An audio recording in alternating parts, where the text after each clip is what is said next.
The diner smelled like burnt coffee and decades of grease that no amount of bleach could scrub away. I inhaled it like oxygen because it was familiar, because it meant another shift, another handful of crumpled bills that might keep the electricity on for one more week. The fluorescent lights overhead buzzed with a persistent hum that had become the soundtrack to my exhaustion, flickering occasionally, as if they too were barely holding on. My feet ached in shoes held together more by duct tape than stitching. I'd worked a double yesterday, and the day before that, and probably the day before that too. Time blurred when you were drowning, when you'd become invisible to everyone who walked past you on the street, who looked through you like you were made of glass. "Table 7 needs a refill," barked Maurice from behind the counter, not bothering to look up from his crossword puzzle. He never looked up. None of them did. I grabbed the coffee pot, its handle warm against my perpetually cold fingers, and made my way through the narrow aisle between booths. The lunch rush had died down to a trickle. Just a few truckers nursing their third cups, and a businessman who'd been typing furiously on his laptop for the past 2 hours, ordering nothing but water with lemon. That's when I saw her. She sat alone in the corner booth, the one with the torn vinyl that we kept meaning to fix but never did. She was old, ancient really, with paper-thin skin that looked almost translucent under the harsh lighting. Her hands trembled as she tried to lift the menu, the laminated pages shaking so violently that I could hear them rustling from 10 feet away. Something twisted in my chest, recognition maybe, not of her specifically, but of that particular brand of loneliness that settles into your bones when the world has decided you no longer matter. I approached her table with the coffee pot extended like an offering. "Can I get you something to drink, ma'am?" She looked up at me with eyes that were a startling shade of gray, sharp despite the cloudiness of age, like steel wrapped in gauze. Her gaze traveled over my face with an intensity that made me want to look away. But I held steady. I'd learned long ago that looking away was the same as disappearing. "Coffee," she said, her voice surprisingly strong despite the tremor in her hands. "Black. And perhaps you could help me read this menu? My eyes aren't what they used to be." "Of course." I set down the pot and slid into the booth across from her without thinking, without asking if it was okay. Maurice would kill me if he saw. Waitresses weren't supposed to sit with customers, but something about this woman made all those stupid rules seem even more meaningless than usual. I read through the options slowly, describing each dish in more detail than the menu provided, adding which ones I thought were actually edible, and which ones to avoid. She listened with a small smile playing at her lips, occasionally asking questions about ingredients or preparation in a way that suggested she knew far more about cooking than our greasy spoon could ever deliver. "The meatloaf," she finally decided, "and mashed potatoes. Real ones, not instant." "Real ones," I confirmed, though that was generous. "They came from a box, but at least they required actual water and butter." "You're kind," she said as I started to stand. Her hand shot out faster than I would have thought possible for someone her age, wrapping around my wrist with surprising strength. Her skin was cool and dry, like parchment. "What's your name, child?" "Sarah," I told her, unsure why my voice came out softer than intended. "Sarah Mitchell. Sarah." She repeated it like she was tasting the syllables, testing their weight. "A good name. Strong. Biblical." I nodded, though I'd never felt particularly strong. My mother had named me after a grandmother I'd never met, a woman who'd apparently survived the Depression by sheer force of will. I wondered sometimes if survival ran in families like eye color or the tendency toward addiction, if it was something you could inherit along with debt and disappointment. "I'll get your order in," I said, gently extracting my wrist from her grip. The afternoon crawled forward with the sluggish pace of honey dripping from a spoon.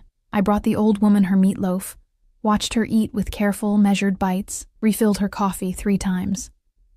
She didn't seem to be in any hurry to leave, and I found myself checking on her more often than necessary, drawn back to that corner booth by something I couldn't name. Between refills, I caught her watching me. Not the vacant stare of someone lost in their own thoughts, but an active observation, cataloging, assessing. It should have made me uncomfortable, but instead I felt seen.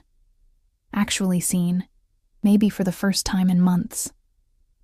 You work hard, she commented during one of my visits to her table. It wasn't a question. Trying to, I said, wiping down the already clean surface with a rag that had seen better days. Bills don't pay themselves. Family? Just me now. The words came out more bitter than I intended. I thought about softening them, adding some explanation, but what was the point? The truth was the truth. My mother had drunk herself to death 2 years ago, and my father had never been more than a name on a birth certificate I'd lost during one of our many evictions. She nodded slowly, as if this confirmed something she'd already suspected. The hardest workers are always the ones with the most to lose. Before I could respond, the bell above the door chimed. I glanced up out of habit and felt my stomach drop. 3 men walked in. No, they didn't walk. They entered. There was a difference. They moved with the kind of confidence that came from never having to look over their shoulder, never having to wonder if they belonged. 2 of them were massive, built like brick walls stuffed into expensive suits that probably cost more than I made in 6 months. They flanked the 3rd man like satellites orbiting a planet. The 3rd man. I couldn't look away from him even though everything in me screamed to drop my gaze, to become invisible the way I'd perfected over years of practice. He was tall, well over 6 feet, with dark hair swept back from a face that belonged on ancient Roman coins. Sharp angles and strong bones, a jaw that could cut glass. But it was his eyes that trapped me. Dark as espresso, and just as bitter, scanning the diner with the mechanical precision of someone assessing threats and exits in the same glance. He wore all black, a suit that fit him like it had been sewn onto his body, a shirt with no tie, the top button undone just enough to reveal a glimpse of a thick neck. On his left hand, a gold signet ring caught the light. Even from across the room, I could feel the weight of money radiating off him like heat. The diner went quiet. Even Maurice looked up from his crossword. The man's gaze swept the room once, twice, then landed on the corner booth, on the old woman. His entire demeanor shifted, the predatory assessment melting into something I couldn't quite read. Concern? Fear? No, not fear. Men like that didn't do fear. Respect. He crossed the diner in long strides, his bodyguards following like shadows. I stood frozen next to the old woman's table, suddenly aware of how threadbare my uniform was, how the coffee pot in my hand was chipped at the spout, how utterly out of place these people were in this grease-stained corner of nowhere. "Nona," the man said, and his voice was like velvet wrapped around steel, smooth and dark and dangerous. He spoke the word with an accent I couldn't place. Something European, maybe, or just the particular cadence of old money and older bloodlines. The old woman, Nonna, smiled up at him with genuine warmth that transformed her face. "Domenico, you're late." "Traffic," he said, though something in his tone suggested that traffic didn't usually dare to delay him. His eyes flicked to me, and I felt that gaze like a physical touch, traveling from my scuffed shoes up to my face with an assessment that made my skin prickle. "Who's this?" "Sarah," the old woman said before I could answer. "She's been taking excellent care of me." "Has she?" It wasn't a question. He continued to stare at me, and I realized with a jolt that his eyes weren't actually black. They were such a dark brown they only looked black in the dim diner lighting. Up close, I could see flecks of amber near the pupils, like embers in cooling coal. I should have said something, anything. But my mouth had gone dry, and all I could think about was how his presence seemed to consume all the oxygen in the room, how even standing 5 feet away from him felt like standing too close to a fire. I started, gesturing vaguely with the coffee pot toward other tables that didn't need me, toward anywhere that wasn't here. "Stay," the old woman said, and again that surprising strength in her voice. "I haven't paid yet. Of course, the check." I fumbled in my apron pocket for the pad, my hands suddenly clumsy, fingers not working quite right. I scribbled the total, $12.47, including the upcharge for real mashed potatoes, and set it on the table.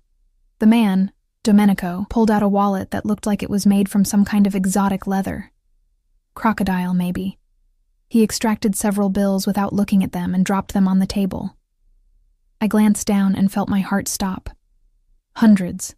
5 of them. $500 for a $12 meal. "Sir?" I can't. This is too much. I'll need to get change. Keep it, he said, his attention already shifting back to his grandmother. But then he paused, looked at me again with those burning ember eyes. You were kind to her. That matters. The old woman was struggling to stand, her movements slow and painful. Without thinking, I reached out to help her, supporting her elbow as she rose. She was lighter than I expected, fragile as a bird, and I found myself wondering how someone so delicate had managed to walk into the diner alone. Thank you, Sarah, she said, patting my hand with those cool, papery fingers. Then she leaned in close, so close I could smell her perfume. Something expensive and floral that didn't belong in a place that smelled like burnt coffee and industrial cleaner. You have a good heart. Don't let this world take that from you. Before I could respond, Domenico had his arm around her, guiding her toward the door with a gentleness that seemed incongruous with everything else about him. The bodyguards followed, one of them holding the door open as they exited into the bright afternoon sunlight. I stood there like an idiot, holding $500 and a coffee pot, watching through the window as they helped the old woman into the back of a black SUV with tinted windows. Not just any SUV, something massive and sleek that probably had armor plating under the paint job. A second SUV was parked behind it, engine running. Holy shit, Maurice said from behind the counter. Do you know who that was? I turned to look at him, still dazed. Some rich guy helping his grandmother? Maurice laughed, but it sounded wrong. Too high, too nervous. That was Domenico Salvatore, and if that was his grandmother, he trailed off, his face going pale. Jesus, Sarah. That was Elena Salvatore. The Salvatores. The name meant nothing to me. I shook my head, confused. The Salvatore family, Maurice repeated, as if that should explain everything. When I continued to stare blankly, he added in a whisper, the Mafia, Sarah. That was the Salvatore crime family. And you just sat down and had lunch with the matriarch. The coffee pot slipped from my fingers, shattering on the linoleum floor in an explosion of glass and lukewarm coffee. I looked down at the mess, at my shoes now soaked and surrounded by shards, and thought absurdly that I couldn't afford to replace either the pot or the shoes. But all I could really focus on was the weight of those $500 bills in my apron pocket, and the memory of dark eyes that had looked at me like I was something more than invisible. Like I was something worth noticing. Like I had just made a mistake I couldn't even begin to understand. I didn't sleep that night. The money sat on my nightstand, 5 crisp $100 bills that seemed to glow in the darkness of my studio apartment, like radioactive material.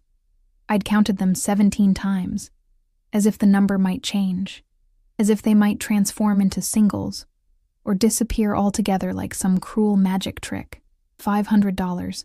I made that in 2 weeks if I was lucky, if the tips were good and Maurice didn't dock my pay for broken dishes or customer complaints. $500 could mean my rent paid on time for once. It could mean groceries that weren't expired clearance items. It could mean breathing room, just for a moment, just enough to stop the constant vice grip of panic that had become my normal. But every time I reached for the bills, my hand froze. The Salvatore family, the Mafia. I'd spent the hours after my shift Googling on my cracked phone screen, squinting at articles and news reports that painted a picture I wished I could unsee. The Salvatores weren't just wealthy, they were untouchable. Old money mixed with old crimes, a dynasty built on blood and secrets that went back generations.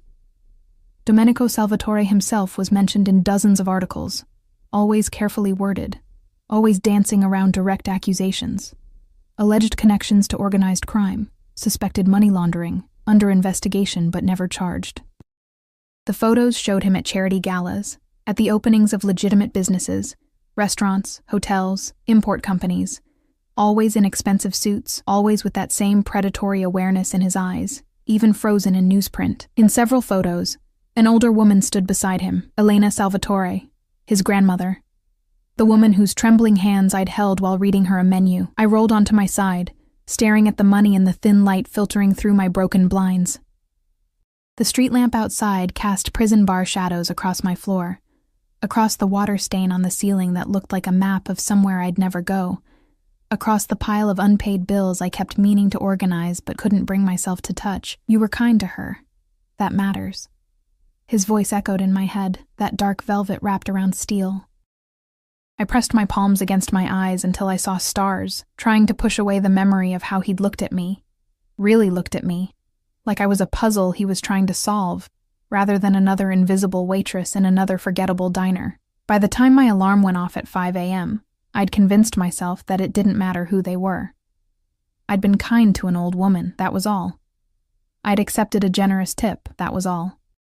Tomorrow, today now, technically, I'd go back to work, and everything would return to normal. They'd been passing through. People like that didn't come back to places like Maurice's diner. I was wrong.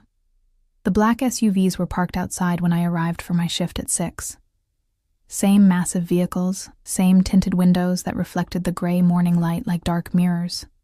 My steps slowed on the sidewalk, my heart suddenly thundering so loud I could hear it in my ears. Maybe they weren't here for the diner. Maybe they were visiting some other business on this street, though that seemed unlikely given that the other businesses included a laundromat, a pawn shop, and a boarded-up storefront that had once sold discount furniture. I forced myself to keep walking. I needed this job. I couldn't afford to be late, couldn't afford to give Maurice any reason to cut my hours. The door chimed as I pushed it open, and I immediately felt every eye in the place turn toward me. The diner was emptier than usual for the morning shift. Just 2 truckers at the counter, both of whom looked like they were trying very hard to focus on their eggs.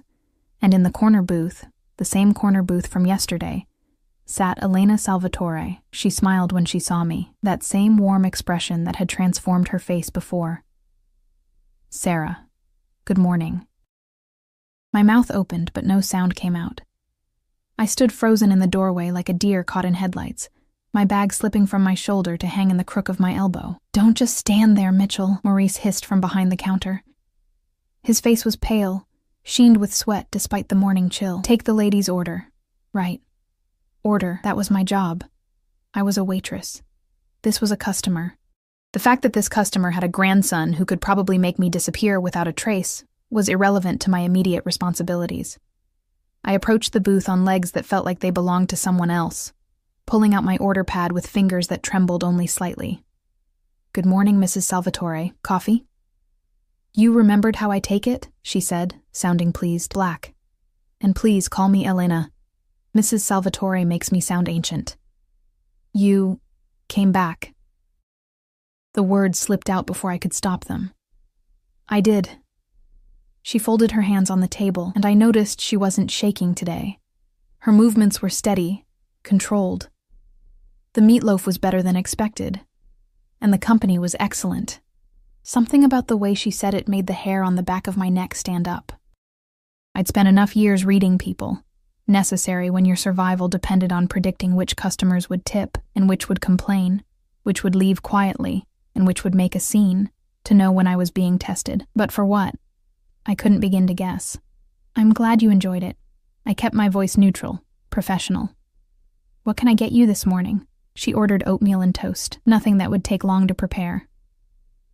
I brought her coffee, moving through the familiar motions with a strange sense of unreality, as if I were watching myself from a distance.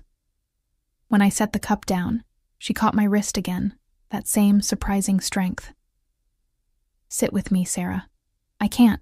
I'm working. Maurice, Elena called out, not loudly but with absolute authority. You don't mind if Sarah takes her break now, do you? Maurice practically tripped over himself. No, ma'am, of course not. Sarah, take your break.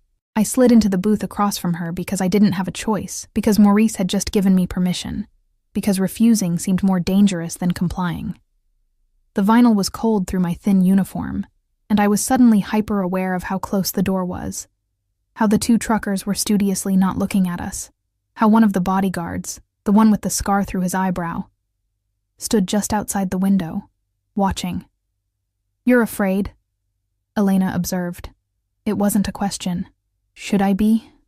The words came out sharper than intended, defense mechanism kicking in. She studied me for a long moment, those steel-gray eyes seeming to see past skin and bone to whatever lay beneath. That depends. Are you planning to betray my trust? I don't even know you.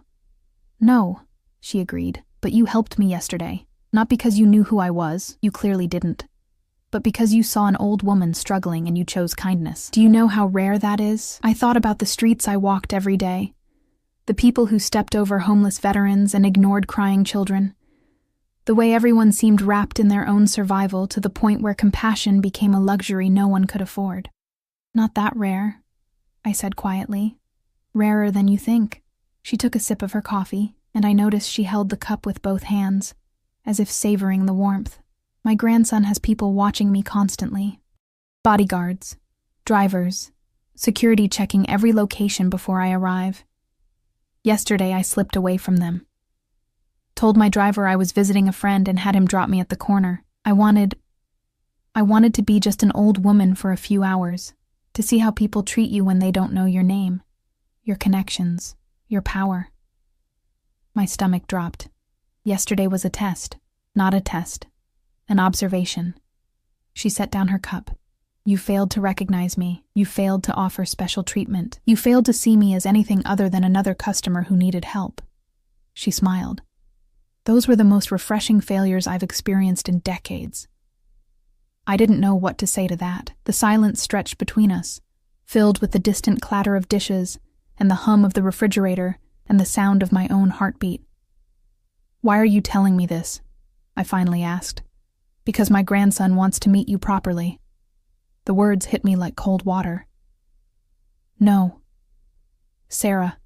No. I started to stand, but she caught my hand again, not grabbing, just touching, her papery fingers light against my skin. He won't hurt you. Domenico doesn't hurt people who show kindness to his family. Quite the opposite. I don't want to get involved with... I dropped my voice to a whisper, glancing around to make sure no one could hear. With people like you. No offense, but I can't afford that kind of attention. You can't afford not to have it, she said. And there was something almost sad in her voice. My dear, I know more about you than you realize. I know about your mother. I know about the evictions, the debt collectors, the notices from the electric company. I know you're working yourself to death in this diner for Maurice, who pays you below minimum wage because you're too afraid to report him. I know you're one emergency away from being on the street. Ice flooded my veins. You investigated me. I'm careful about who I allow into my life, even briefly. She released my hand, but what I found wasn't a threat. I found a young woman who's been dealt a terrible hand and is doing her best to play it with dignity. That's admirable. That's also unnecessary. What are you offering? A conversation. Dinner. Somewhere nice, not here. She gestured at the diner with a slight wrinkle of her nose. You'll be safe. You have my word. The word of a... I stopped myself, but she finished the sentence. The word of a criminal? Yes. But unlike many supposedly respectable people, when I give my word, I keep it. She pushed a card across the table, heavy stock, cream-colored, with an address embossed in gold. Tonight, 7 o'clock, a car will pick you up at your apartment. You know where I live. I know everything I need to know. She stood, moving with that same careful precision. Today's trembling hands had definitely been an act. Don't be afraid, Sarah. This could be the best thing that ever happened to you. Or you can refuse, and nothing changes. You'll keep working here until your body gives out, or Maurice finally fires you, and eventually, you'll disappear into the cracks like so many others. She leaned down, her voice dropping to barely above a whisper. But I don't think you want to disappear. I think you want to be seen. She left before I could respond, before I could process what had just happened. The bodyguard opened the door for her, and she disappeared into the back of the SUV like smoke dissolving into air. I sat in the booth long after she'd gone, staring at the card in my hand. The address meant nothing to me, but I could look it up, could decide, could choose. You okay? Maurice asked, hovering nearby with the coffee pot. He looked nervous, like I might shatter if he spoke too loudly. Fine, I lied. I'm fine. But I wasn't fine, because Elena Salvatore was right about one thing. I did want to be seen. I'd spent so long being invisible, being nothing, being the kind of person that the world looked through rather than at. And yesterday, for just a moment, I'd felt the weight of actual attention, Domenico Salvatore's dark eyes on me, seeing me, noticing me. It had terrified me. It had also felt like finally being able to breathe after drowning for years. The rest of my shift passed in a blur. I moved through the motions mechanically, taking orders, delivering food, refilling coffee cups, while my mind spun in circles. The card seemed to burn through my apron pocket, a constant reminder that I had a decision to make. By the time I clocked out at 2 p.m., I'd almost convinced myself not to go. It was insane, dangerous, the kind of stupid decision that got people killed in movies and news reports. I didn't know these people. I didn't owe them anything. $500 was generous, but it wasn't worth getting tangled up with organized crime. I walked home through streets that seemed grayer than usual, past buildings that leaned toward each other like tired old men, past the corner where someone had spray-painted hope in dripping red letters that now looked more like a warning than inspiration. My apartment building loomed ahead. 5 stories of water-damaged brick and broken intercoms, the kind of place where you learned not to ask about the stains on the walls or the sounds you heard at night. I climbed the stairs to the 3rd floor, my legs aching from the shift, and stopped dead. There was a dress hanging on my door. Not just any dress. Something that looked like it cost more than 3 months of my rent. Black silk that caught the hallway's dim lighting, with a designer label I recognized from magazine covers. A note was pinned to it in elegant script. For tonight. If you choose to come. My hands shook as I unlocked my door and brought the dress inside. I laid it on my bed, the bed that was really just a mattress on the floor, and stared at it for a long time. This was really happening. They were really expecting me. And somehow, despite every logical part of my brain screaming that this was a mistake, I found myself in the shower, washing away the smell of grease and coffee, preparing for something I couldn't even name.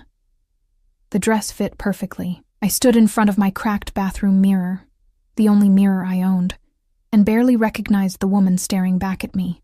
The silk clung to curves I'd forgotten I had, curves that months of skipped meals and exhaustion had tried to erase. The neckline was modest but elegant, the hem falling just below my knees. Somehow they'd known my exact size.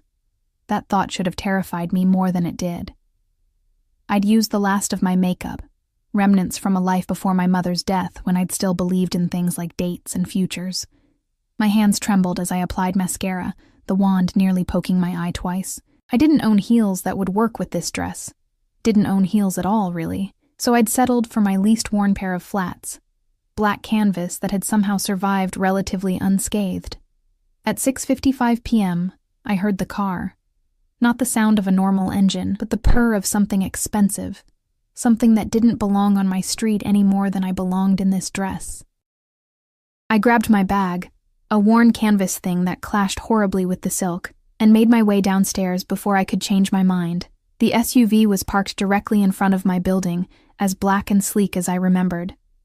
The driver stood beside the rear door, a man in his 40s with the build of a boxer, and eyes that tracked every movement on the street with mechanical precision. When he saw me, he opened the door without a word. The interior smelled like leather and something else, expensive cologne maybe, or just the scent of money. I slid across the seat, the leather cool and buttery soft, and tried not to think about how many laws were probably being broken in vehicles just like this one. We drove in silence. The driver didn't speak, and I didn't ask questions, watching through tinted windows as my neighborhood gave way to better neighborhoods, which gave way to the kind of neighborhoods I'd only seen in magazines. Tree-lined streets with actual trees that looked healthy and maintained. Houses, no, mansions, set back from the road behind gates and walls. Gardens with flowers that someone actually watered. After 20 minutes, we turned onto a private road that wound up a hill. At the top sat a restaurant that looked like it had been transplanted from the Italian countryside, stone and vine-covered walls, warm light spilling from arched windows, a fountain in the courtyard that probably cost more than my entire apartment building.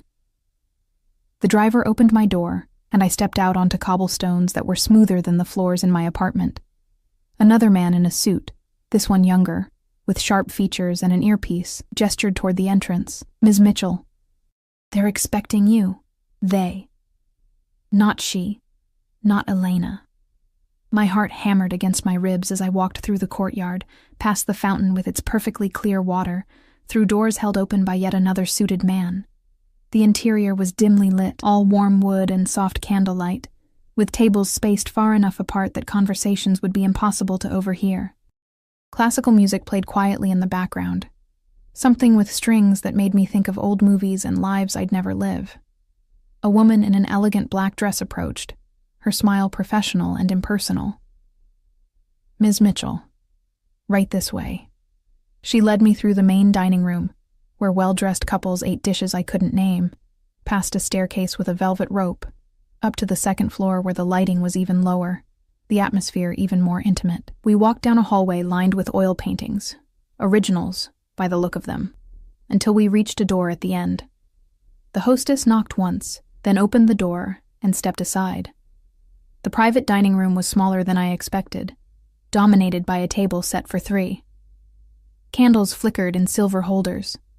Wine glasses caught the light like captured stars. And sitting at the head of the table, rising as I entered, was Domenico Salvatore. He looked different than he had in the diner, more relaxed somehow, though no less dangerous.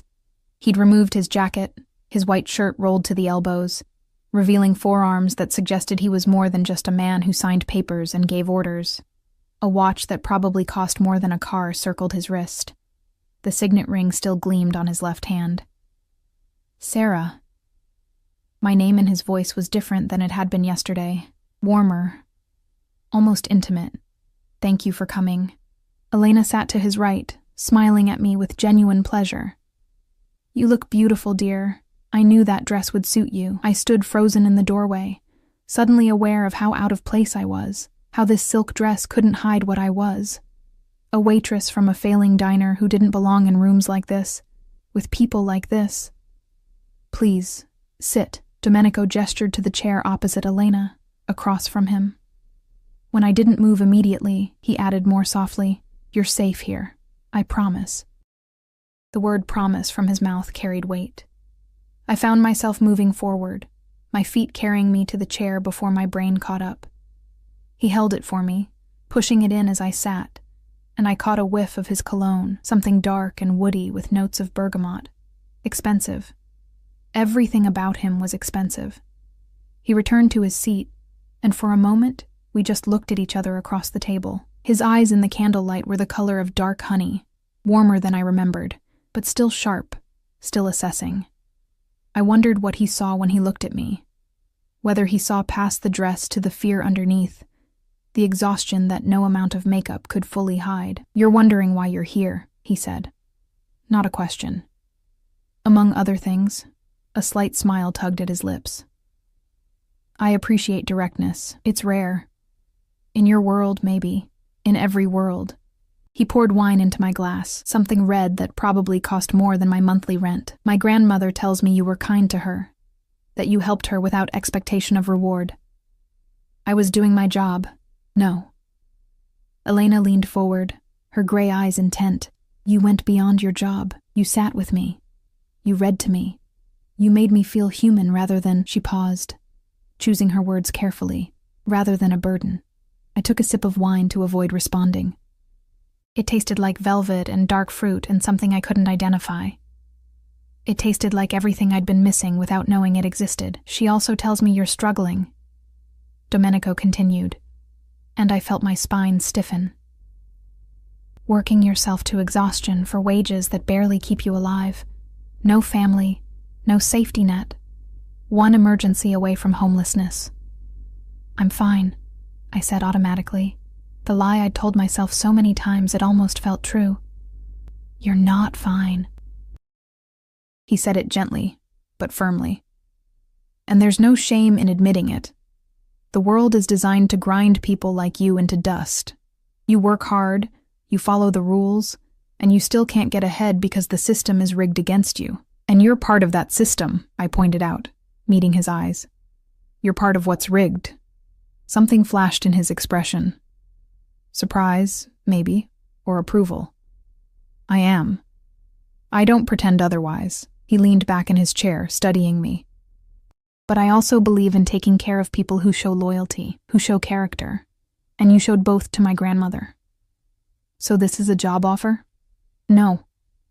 He paused as servers entered, placing plates in front of us, some kind of fish with vegetables I'd never seen before, arranged like art. They disappeared as silently as they'd arrived. This is an opportunity, a chance to stop drowning. I looked down at the food, my stomach knotting with hunger and anxiety in equal measure. What kind of opportunity? Elena answered instead. We'd like to help you, Sarah. Get you out of that apartment, out of that job. Give you space to breathe, to figure out what you actually want from life instead of just surviving it. Why? The question came out harsher than intended. You don't know me. I helped an old woman read a menu. That doesn't make me special. It does to us, Domenico said quietly. Family is everything to us. Blood family, yes, but also chosen family. People who prove themselves trustworthy, loyal. He picked up his fork, cut a precise piece of fish. My grandmother rarely asks me for anything, but she asked me to help you, so I'm offering. Offering what, exactly? A place to live. Secure. Safe. No rent. No utilities. No worrying about the electricity being shut off. A stipend to cover your expenses. Time to figure out what you want to do with your life beyond serving coffee to truckers. It sounded too good to be true. In my experience, things that sounded too good to be true usually came with invisible price tags that would bankrupt your soul. And in exchange, he said, watching me carefully, you spend time with my grandmother, keep her company, help her with whatever she needs, be her companion. I blinked. That's it? You're offering me free housing and money to hang out with Elena? She's lonely, Domenico said, and for the first time, I heard something raw in his voice. She's 83 years old. Her husband died 10 years ago. Her children are gone. I'm busy with... He gestured vaguely. Business. She needs someone who sees her as a person, not as the matriarch of a crime family, someone who will talk to her like you did in the diner. Someone genuine. I looked at Elena, who was watching me with those sharp gray eyes. Is this what you want? Yes, she said simply. I liked you, Sarah. I liked how you treated me. I'd like to spend more time with you. And if Domenico can help you in the process, that seems like a fair exchange. I should have said no. Every survival instinct I'd honed over years of bad decisions and worse luck screamed at me to run, to get up from this table and disappear back into my anonymous life where I was invisible, but at least I was my own. But I was so tired of being invisible. And the offer, the impossible, generous, terrifying offer, was a lifeline thrown to someone who'd been drowning for so long I'd forgotten what air tasted like. Where would I live? Something shifted in Domenico's expression. Not quite a smile, but close. Like he'd known I'd ask that question. Like he'd been waiting for it. There's a guest house on my property. Small, private. It's currently unused. He took a sip of wine. You'd have your own space, your own entrance, privacy. But you'd be close enough to visit my grandmother regularly. She lives in the main house. And you? I also live in the main house. He set down his glass, his gaze never leaving mine. But I'm rarely there. Business keeps me occupied most hours of the day. You'd barely see me. I wasn't sure if that was reassuring or disappointing. Both feelings twisted together in my chest in a way I didn't want to examine too closely. Can I think about it? Of course. Elena reached across the table, patting my hand. This is a big decision. Take your time. But Domenico leaned forward, his elbows on the table, and when he spoke, his voice was low and serious. The offer expires in 3 days. Not because I'm trying to pressure you, but because if you decline, we'll need to make other arrangements for my grandmother's care. I need to know if you're in or out. 3 days to decide if I wanted to accept help from a crime family. 3 days to choose between my current life, exhausting, lonely, slowly killing me, and whatever this new life might be. 3 days to figure out if I was brave enough or desperate enough or stupid enough to take the hand being offered, even if I couldn't see where it would lead. We ate dinner, the conversation shifting to lighter topics. Elena asked about my favorite books, my taste in music, what I'd wanted to be as a child before life got in the way. Domenico mostly listened, occasionally adding a comment or question, his presence a constant weight even when he wasn't speaking. I found myself relaxing slightly, the wine warming my blood, the food, the best I'd ever tasted, grounding me in the moment. But underneath the pleasant conversation, I felt the current of something else. The way Domenico's eyes followed me when he thought I wasn't looking, the way Elena watched our interactions with a knowing smile, the way the air seemed to thicken whenever his hand moved near mine on the table, never quite touching but close enough that I felt the heat of his skin. When the evening ended, Domenico walked me down to the car himself. Elena had said her goodbyes upstairs, hugging me with surprising strength and whispering, "Say yes, dear. Please say yes." The night air was cool after the warmth of the restaurant. Domenico's hand appeared at the small of my back, not quite touching, just hovering, as he guided me down the steps. I was hyper-aware of that almost touch, of how my body leaned slightly toward it, despite my brain's protests. "Thank you for coming tonight," he said, as we reached the SUV. "I know this was probably terrifying." "Probably?" I laughed, but it came out shaky. "I'm pretty sure I've been terrified since the moment Elena told me who you were." "Good." I looked up at him, startled. "Good?" "Fear means you're smart enough to understand the situation, smart enough to be careful." His eyes met mine, and in the dim light from the restaurant, they looked almost black again. "But don't let fear be the only thing you feel. What else should I feel?" He smiled then, a real smile that transformed his face from merely handsome to devastating. "Hope, maybe, possibility. The sense that your life could be different. Better." "Different isn't always better," I said quietly. "No," he agreed, "but sometimes it is. Sometimes different saves your life." The driver opened the door, and I started to get in, but Domenico's voice stopped me. "Sarah?" I turned back, and he was closer than I expected, close enough that I could see the fine lines at the corners of his eyes, the shadow of stubble along his jaw. "Whatever you decide," he said, "know that you'd be safe with us. I protect what's mine, and if you accept this offer, you'd be mine to protect." The possessiveness in those words should have sent me running. Instead, I felt something warm unfurl in my chest, something dangerously close to wanting. I got in the car without responding, and he closed the door gently. As we pulled away, I watched him through the tinted window, standing in the courtyard with his hands in his pockets, watching me leave.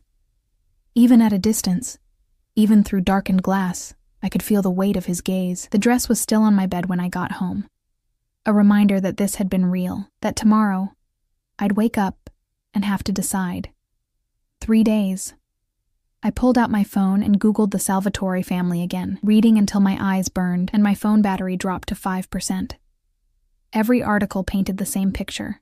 Power, violence, control, a family that had ruled this city's underworld for generations. Men who made problems disappear, women who looked the other way, a world where loyalty meant everything, and betrayal meant death. I should have been terrified, but all I could think about was Domenico's voice saying you'd be mine to protect, and how that had felt like the safest I'd been in years. I lasted 2 more shifts at the diner before I made my decision. The first shift, the morning after the dinner, I moved through my routine like a ghost. Every table felt heavier, every order more exhausting, Maurice's voice more grating than usual. The coffee smelled burnt, the eggs looked gray, and the customers seemed to blur together into one faceless mass of demands and complaints and quarters left as tips. When I got home that night, my feet were bleeding through my socks. The duct tape on my shoes had finally given up entirely, and I'd spent 8 hours walking on cardboard I'd stuffed inside to cover the holes. I sat on my mattress and peeled the socks away from dried blood, wondering how much longer I could do this. How many more shifts until my body simply gave out? The second shift was worse. Maurice docked my pay for the coffee pot I'd broken. $50 I couldn't afford to lose. A customer grabbed my ass while I was refilling his water, and when I reported it, Morris told me to be more careful about how I leaned over tables. The electricity in my apartment building went out halfway through my shift, which meant when I got home, I'd have no light, no way to cook the expired ramen that was all I had left in my cupboard. I sat in the dark that night, eating cold ramen with my fingers because I couldn't find a fork, and thought about Domenico's words. Sometimes different saves your life. I called the number on the card Elena had given me at 3 a.m., sitting on my floor with my phone on its last 2% battery. A man answered on the first ring. Yes? This is Sarah Mitchell. I'd like to speak to Mr. Salvatore, or Elena, about the offer. One moment. The line clicked, and I waited, my heart hammering, half expecting to be told it was too late, that the offer had been rescinded, that I'd waited too long and missed my only chance at a different life. Then his voice, rough with sleep, but instantly alert. Sarah. Just my name, but the way he said it made my stomach flip. Like he'd been waiting for this call, like he'd known I'd break. I'll do it, I said before I could change my mind. The arrangement, with Elena, I'll accept your offer. Silence on the other end, long enough that I wondered if the call had dropped. Then, you're sure? No, I admitted, but I'm doing it anyway. I could hear the smile in his voice. Good. Can you be ready in 3 hours? 3. What? It's 3 in the morning. I know. But your landlord is filing for eviction tomorrow morning. You have unpaid rent going back 3 months. I'd rather have you out of there before the paperwork is filed. A pause. Unless you'd prefer to wait? He'd been monitoring my situation, tracking my rent status. The thought should have creeped me out, but instead, I felt a strange sense of relief that someone had been paying attention, that someone had noticed I was drowning before I went under completely. 3 hours, I agreed. A car will be there at 6. Pack everything you want to keep. Everything else? Leave it. The line went dead. I looked around my studio apartment. At the water-stained ceiling, the broken blinds, the mattress on the floor, the milk crates I used as furniture. What did I want to keep? My clothes fit in 2 garbage bags. Some photos of my mother before the drinking got bad. A battered copy of Jane Eyre I'd stolen from a free library box because I'd loved the story of a woman who refused to settle for scraps. By the time the sun started to rise, painting my apartment in shades of gray and gold, I'd packed my entire life into 3 bags and a backpack. It was depressing how little I had to show for 26 years of existence. How completely I could disappear from this place without leaving a trace. The SUV arrived exactly at 6. Same driver as before, same professional silence. He took my bags without comment, loading them into the back while I took one last look at the building that had housed me for the past year. I felt nothing. No nostalgia, no regret. Just a hollow sense of closing a door on a room I'd never wanted to enter in the first place. The drive took longer this time, heading out of the city entirely. Into the hills where houses became estates, and estates became kingdoms hidden behind walls and gates. We turned onto a private road that wound through manicured grounds. Actual grass, actual gardens, trees that looked like they'd been planted by someone's great-grandfather, and tended ever since. The house appeared around a bend, and I felt my breath catch. It wasn't just a house. It was a compound.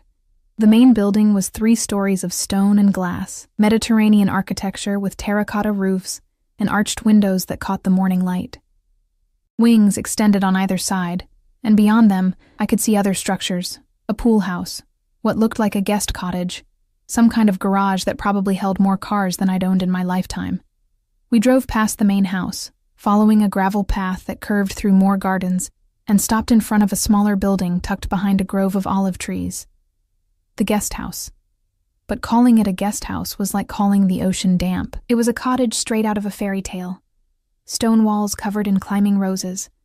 A blue door with an iron knocker shaped like a lion's head. Windows with actual shutters. The driver opened my door. "Welcome home, Ms. Mitchell. Home." The word felt foreign. He carried my bags to the door, which opened before we reached it. A woman in her 50s stood in the doorway, dressed simply but elegantly in slacks and a cardigan, her dark hair pulled back in a neat bun. "Sarah," she said warmly. "I'm Maria. I manage the household. Mr. Salvatore asked me to help you get settled." The interior of the cottage was even more stunning than the exterior. An open floor plan with exposed beams, a kitchen with actual granite counters and appliances that looked like they'd never been used, a living room with furniture that was probably worth more than everything I'd owned combined. Maria showed me the bedroom, king-sized bed with fluffy white linens, a closet bigger than my entire previous apartment, an ensuite bathroom with a tub I could drown in. "The cottage is fully stocked," Maria explained, opening the refrigerator to show me shelves full of actual food, fresh fruit, vegetables, cheeses I couldn't name, bottles of wine and juice and everything else a person could possibly need. "But you're also welcome to eat in the main house. Elena would love to have you join her for meals." I nodded, overwhelmed, unable to form words. "Take today to settle in," Maria continued. "Unpack, rest. Elena would like to see you tomorrow morning if you're available. 10 o'clock in the main house. I'll come get you." After she left, I stood in the middle of the cottage and tried to process what had just happened. 48 hours ago, I'd been serving coffee in a diner, my feet bleeding, my electricity shut off, one paycheck away from the street. Now I stood in a place that looked like it belonged in a magazine, surrounded by luxury I'd never imagined. With a refrigerator full of food and a bed that probably cost more than my yearly salary, I should have felt relief, gratitude, joy. Instead, I felt the weight of debt accumulating because nothing was free, nothing was ever free. And I'd just accepted help from people who operated outside the law, who solved problems with violence, who made people disappear. But I'm here, I thought, running my hand over the cool granite countertop. I'm safe. I'm fed. I have a bed and a roof, and no one is threatening to evict me. That had to count for something. I spent the day unpacking my 3 bags into a space that made my belongings look even more pathetic than they had in my apartment.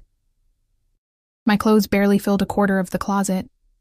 My photos looked lost on the vast dresser. The stolen copy of Jane Eyre sat alone on a bookshelf that could hold hundreds of volumes, but when I showered, in water that was actually hot, with water pressure that didn't sputter and die, and then collapsed onto the bed, I slept for 12 hours straight. No nightmares about eviction notices, no waking up in a panic about bills. Just deep, dreamless sleep in sheets that smelled like lavender and felt like clouds. I woke to afternoon sunlight streaming through windows I hadn't bothered to close, and for a moment, I forgot where I was. Then it all came rushing back, the cottage, the offer, the decision I'd made at 3 a.m. that had completely changed my life. There was a knock at the door. I pulled on jeans and a t-shirt, my nicest ones, which still looked shabby in these surroundings, and opened the door to find Domenico Salvatore standing on my doorstep. He was dressed more casually than I'd seen him before. Dark jeans, a black t-shirt that showed off shoulders that definitely didn't come from signing papers. But even dressed down, he carried himself with that same dangerous authority, that sense that he was always the most powerful person in any room. "You slept," he observed, his eyes traveling over my face. "Good. You needed it." Yes. Thank you. For all of this." I gestured vaguely at the cottage, at everything. "It's too much. It's exactly enough." He shifted his weight, and I realized he seemed almost uncomfortable. Unsure. It was strange seeing that on him, humanizing in a way that made him more dangerous, not less. "May I come in?" I stepped back, letting him enter. He moved through the space with the ease of someone who owned it, which he did. But his eyes kept returning to me, tracking my movements as I nervously tidied things that didn't need tidying. "My grandmother is very pleased you accepted," he said, stopping by the bookshelf and pulling out my copy of Jane Eyre. He studied it, thumbing through pages that were dog-eared and coffee-stained. "This is your favorite? How did you—" "You've read it enough times to nearly destroy it." He smiled slightly. "I appreciate a woman who knows what she wants and holds on to it." He set the book down and turned to face me fully, leaning against the bookshelf with his arms crossed. The casual pose should have made him less intimidating. It didn't. "There are rules," he said. "Things you need to understand if you're going to live here." My stomach tightened. What kind of rules? Nothing unreasonable, but important. He ticked them off on his fingers. "First, you don't ask questions about my business. You see things, you hear things, you forget them. Understand?" I nodded. "Second, you don't leave the property without informing Maria or one of the security team. It's for your safety. There are people who would hurt you to get to me or my grandmother. I need to know where you are." "So I'm a prisoner?" His expression darkened. "You're protected. There's a difference." You can come and go as you please, but I need to be able to keep you safe. That means knowing your location, okay? I said quietly. Third. He pushed off from the bookshelf, closing the distance between us until he was close enough that I could smell his cologne, feel the heat radiating from his body. You're off limits to my men, all of them. You're under my protection, which means no one touches you, no one threatens you, no one makes you uncomfortable. If anyone does, you tell me immediately. Why would they? Because you're beautiful, he said, as casually as if he were commenting on the weather. Because you're living on my property. Because some men are stupid enough to think that means you're available. His eyes met mine, dark and intense. You're not. You're here for my grandmother. That's all. Anyone who forgets that answers to me. The possessiveness in his tone made something warm and dangerous unfurl in my stomach. I should have been offended by the implication that I needed his protection, that I couldn't handle myself. Instead, I felt that same strange safety I'd felt in the restaurant, the sense that someone was finally standing between me and a world that had been trying to destroy me. Is that all? My voice came out breathier than intended. No. He reached up, and I thought he was going to touch my face, but his hand stopped inches away, hovering. One more rule, the most important one. What? Don't fall in love with me. The words hit me like cold water. I laughed, but it sounded hollow. Excuse me? Women always do, he said, and there was something sad in his voice. They see the money, the power, the protection I offer. They mistake it for something it's not. They fall in love with an idea of who I am rather than the reality. He dropped his hand. I'm not a good man, Sarah. I do terrible things to terrible people. I've killed. I've destroyed. I've broken laws and lives without hesitation. I take care of my family, and I eliminate threats. That's who I am. Don't romanticize it. I'm not. I wouldn't, I stammered, feeling heat rise in my cheeks. Good, but his eyes said something different. They traveled over my face like he was memorizing it, like he was trying to solve a puzzle he couldn't quite figure out. Because you deserve better than what I could give you. You deserve someone clean, someone safe. Someone who won't drag you into the darkness. Maybe I'm already in the darkness, I said quietly. Maybe I've been there so long I've forgotten what light looks like. Something flashed in his expression. Hunger, maybe, or recognition. For a moment, we just stood there, close enough to touch but not touching, the air between us electric with everything we weren't saying. Then he stepped back, breaking the spell. Maria will come get you tomorrow morning. Be ready by 9:30. My grandmother likes punctuality. He moved toward the door, and I followed, my mind still spinning from his words. Don't fall in love with me, as if I had any intention of falling for a man who just admitted to being a killer, as if my heart was stupid enough to attach itself to someone so obviously dangerous. He paused at the threshold, looking back at me. Welcome home, Sarah. I hope you find what you're looking for here. Then he was gone, striding back up the path toward the main house with that predatory grace, leaving me standing in the doorway of my fairy tale cottage, wondering what the hell I'd gotten myself into, and why my heart was racing like I'd just run a marathon. I closed the door and leaned against it, pressing my palm against my chest to feel my heartbeat gradually slow. Don't fall in love with me. It should have been an easy rule to follow. It should have been the easiest one of all. The next 6 weeks passed in a blur of surreal normalcy. I spent my mornings with Elena, who turned out to be sharp as a knife despite her age. We'd have coffee in the main house's sunroom, a glass-enclosed space filled with plants that probably cost more than cars, and she'd tell me stories about her life.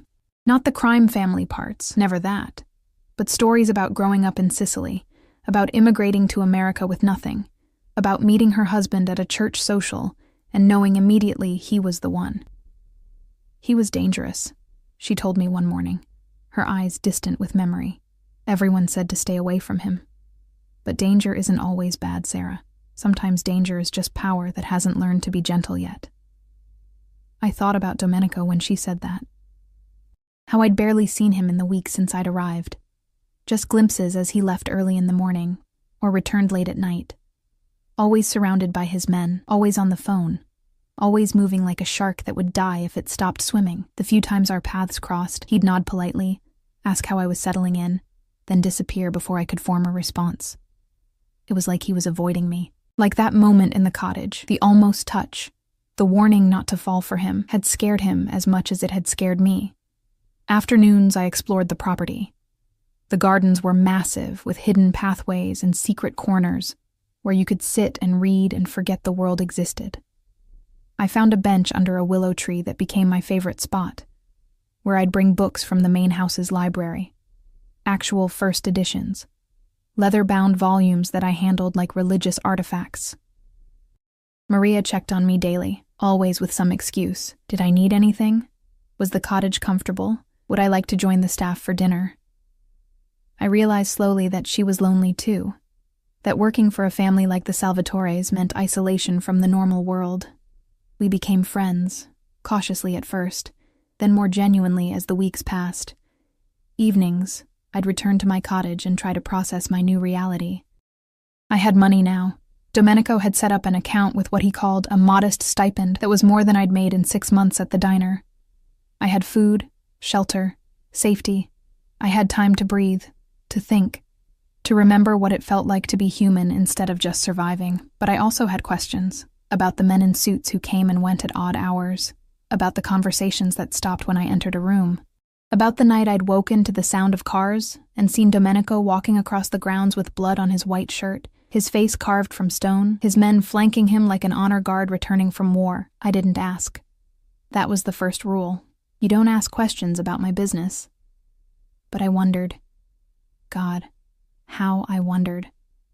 It was week 7 when everything changed. I was in the garden, reading under my willow tree, when I heard shouting from the main house, male voices, angry and overlapping, then a crash, like furniture breaking. My body went cold, but I stayed frozen on the bench, remembering the rules. Don't ask questions. Stay out of it. But then I heard Elena's voice, sharp with command, and my body moved before my brain caught up. I ran toward the main house, my book falling forgotten in the grass. The side door was open, and I followed the voices to what looked like a study. All dark wood and leather, and the smell of cigars and expensive whiskey.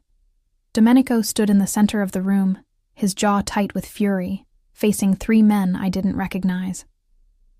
One of them was younger, maybe mid-30s, with slicked back hair and a suit that screamed new money trying to look like old money. He was gesturing aggressively, his face red. Elena stood between them, tiny and fragile-looking but radiating authority like a nuclear reactor. Enough, she said, her voice cutting through the tension. Both of you. This is family business, and family doesn't shed blood in my house. He's not family, the younger man spat, jerking his chin toward Domenico. He's a bastard who took what should have been mine. He didn't get to finish. Domenico moved faster than I could track, closing the distance and slamming the man against the wall hard enough to rattle the paintings. His forearm pressed against the man's throat, and I could see the veins standing out in his neck, the barely controlled violence in every line of his body. Say that again, Domenico said softly, dangerously. Please, give me an excuse. Domenico. Elena's voice was sharp. Not here. Not now. That's when the younger man's eyes found me, standing frozen in the doorway. His lips curved into something ugly. That her? The new pet you're keeping? Does she know what you are? What you do to people who... I didn't see Domenico's fist move. 1 second the man was talking. The next he was on the floor, blood pouring from his nose, his eyes dazed. Get him out of here, Domenico said to the other 2 men, who I now realized were the younger man's bodyguards. And tell Carlo that if he sends his son to my house again to threaten my grandmother in my territory, I'll send him back in pieces. The men dragged their boss out, and suddenly the room was silent, except for the sound of Domenico's harsh breathing. He stood with his back to me, his shoulders rigid, his hands clenched into fists at his sides. Elena sighed, suddenly looking every one of her 83 years. Sarah, you shouldn't have seen that. I heard you. I thought my voice wouldn't work properly. She thought you needed help, Domenico said, turning to face me. There was blood on his knuckles, but his eyes were what scared me. They were empty. cold. The warm amber was gone, replaced by something that looked like the abyss staring back. Did you think you could protect my grandmother? Did you think you could stop this? I didn't think, I admitted. I heard her and I ran. Something shifted in his expression. The ice cracked, just a little. You ran toward the danger. You didn't even hesitate. She's my friend, I said simply. Elena moved toward me, taking my hands in hers. Go back to your cottage, dear. Please. This isn't something you should be part of. But Domenico was still staring at me. And I saw the exact moment something changed in his eyes, the moment the careful distance he'd maintained for 7 weeks shattered like glass. No, he said quietly. She stays. She's already in this. The moment she ran toward the danger instead of away from it, she made herself part of it. Domenico, Elena started, but he cut her off. Carlo's son saw her. He knows she's here. He knows she matters. His jaw clenched. She's a target now. My stomach dropped. What does that mean? He crossed the room toward me, and I saw Elena quietly slip out, leaving us alone. He stopped close enough that I had to tilt my head back to meet his eyes, close enough that I could smell his cologne mixed with sweat and adrenaline. It means the rules just changed, he said. It means you can't just be my grandmother's companion anymore. It means I have to keep you closer. It means... He stopped, something warring in his expression. Means what? It means I've been an idiot. He reached up, and this time his hand didn't stop. His fingers traced my jaw, tilted my face up toward his. His touch was surprisingly gentle for hands that had just broken a man's nose. I've been avoiding you, staying away, trying to follow my own rule about not falling for you. My breath caught. And I've been failing miserably. His thumb brushed across my lower lip. Every time I see you in the garden with a book. Every time I hear you laughing with my grandmother. Every time I come home late and see your light on, knowing you're in that cottage, safe and warm and mine to protect. He stopped, his eyes searching mine. I told you not to fall in love with me. I should have been warning myself. Domenico, let me finish. His other hand came up to frame my face, and the tenderness in the gesture made my throat tight. I'm a bad man. I do terrible things. The man whose nose I just broke, he's right. I've taken things that weren't mine. I've killed people who got in my way. I've built an empire on blood and fear and violence. That's who I am. That's what I'll always be. Then why? Because you look at me and you don't see that, he said, his voice rough. You see something else. Something I thought I'd buried so deep it didn't exist anymore. You see someone worth running toward instead of away from. And I'm selfish enough, broken enough, to want that. To want you. Even though I shouldn't. Even though you deserve so much better. I should have been terrified. He'd just confirmed everything I'd suspected. The violence, the crimes, the darkness. But all I could think about was his hands on my face, the vulnerability in his eyes, the way my body had been aching for this moment since the first time I'd seen him in the diner. What if I don't want better? I whispered. What if I want this? You? He made a sound low in his throat, half growl, half groan, and then his mouth was on mine. The kiss was nothing like I'd imagined. It wasn't gentle or tentative. It was possession and desperation, and 7 weeks of denied wanting all crashing together at once. His hands slid into my hair, angling my head exactly where he wanted it, and I pressed closer, my fingers digging into his shoulders, feeling the solid muscle beneath his shirt. When he finally pulled back, we were both breathing hard. His forehead rested against mine. His eyes closed. This is a mistake, he murmured.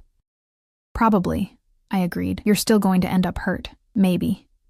He opened his eyes, and the intensity in them stole my breath. But you're mine now. You understand that? Mine to protect. Mine to keep safe. Mine. The possessiveness should have scared me.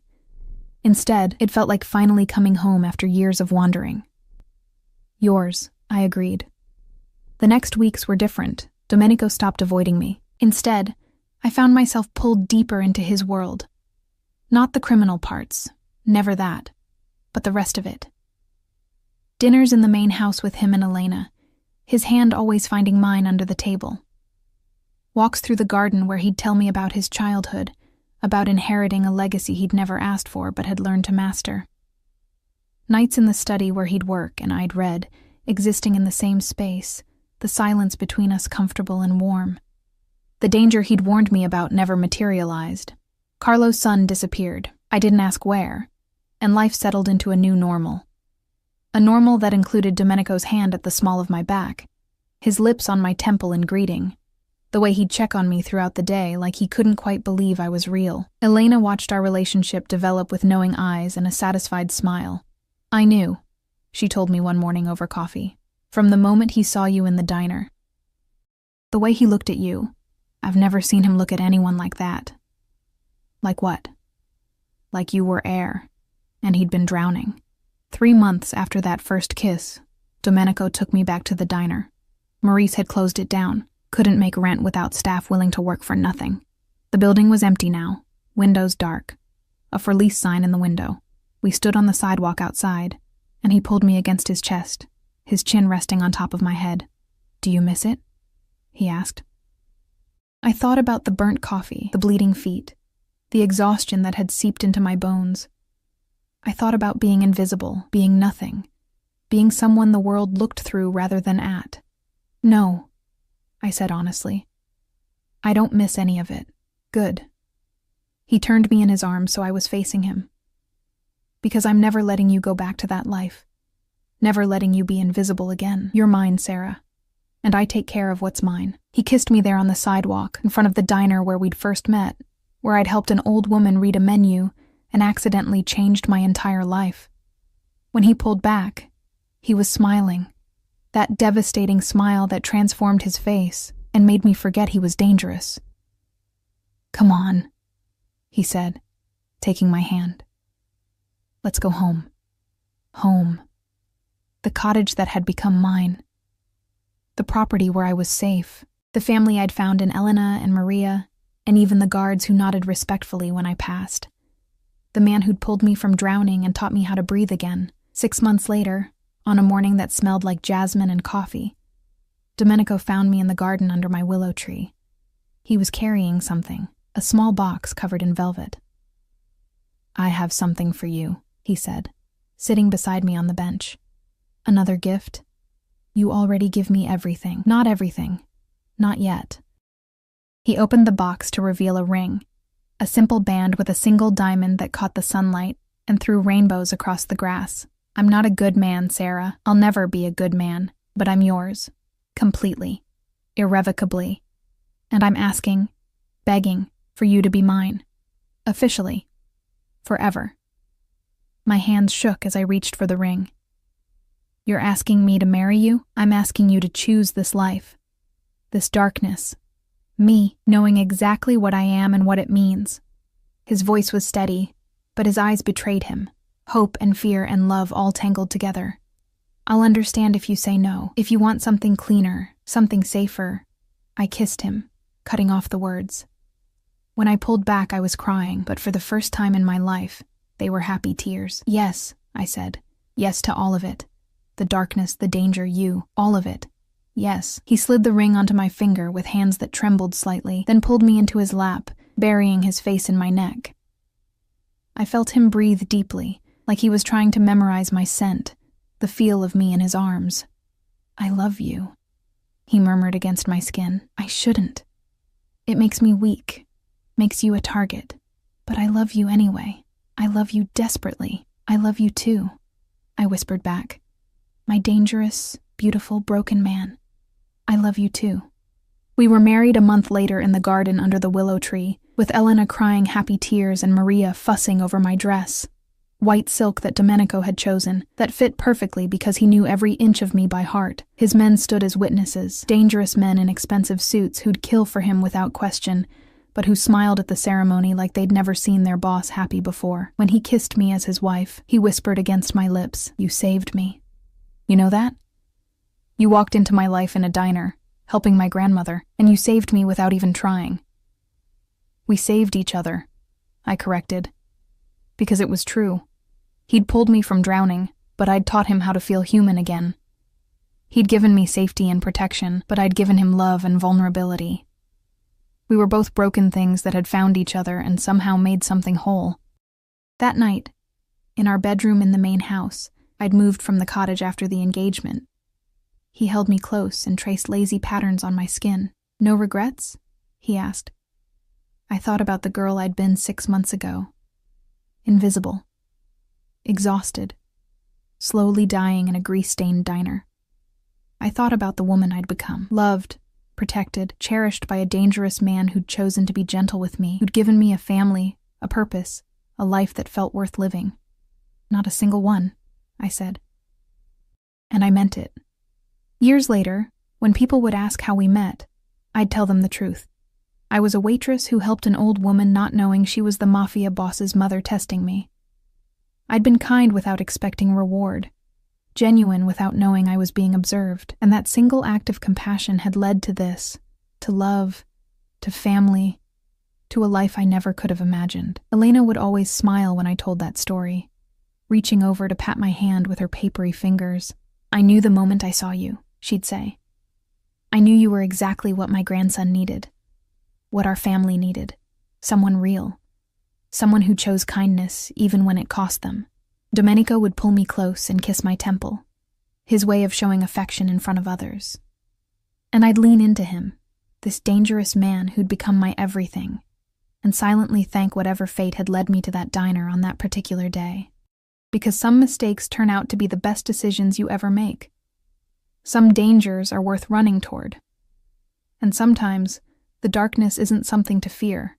It's just power that's finally learned to be gentle. At least, that's what Elena always said.